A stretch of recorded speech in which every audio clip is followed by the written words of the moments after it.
Përshëndetje Meçan, mirë se keni ardhur në Solo Intervista. Përshëndetje, mirë se u gjeta.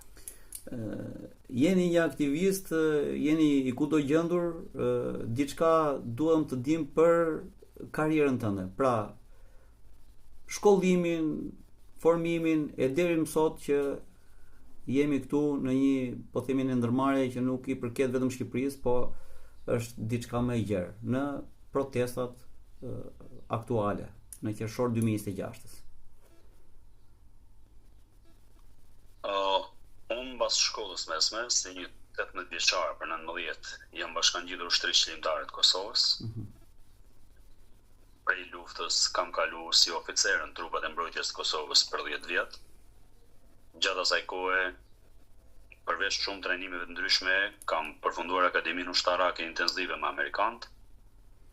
Kam qenë për 1-2 vjet edhe në Universitetin e Prishtinës, fakultetin juridik, po për arsye të ndryshme është dashur të marr një pauzë për shkaqe personale.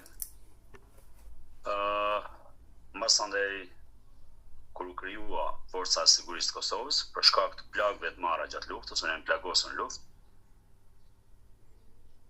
Shkalla ime invalidore, me dha trupore, nuk i plotësoi kriteret për me vazhdu, sepse ushtria ka pas një rregull deri 25%, ndërsa unë kam 40%.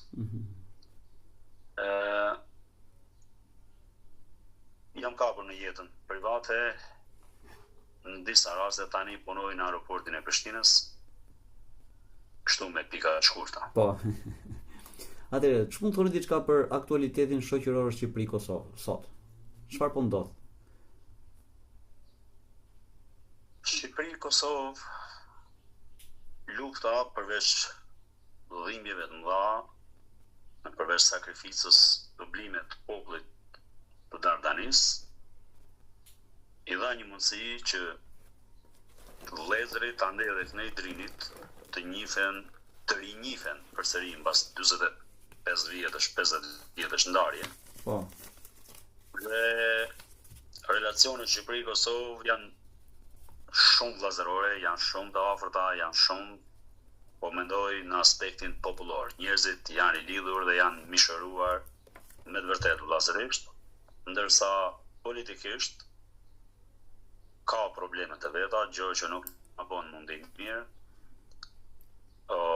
Të gjitha goditjet kanë ardhur nga Tirana, kryesisht nga Edi Rama, personalisht.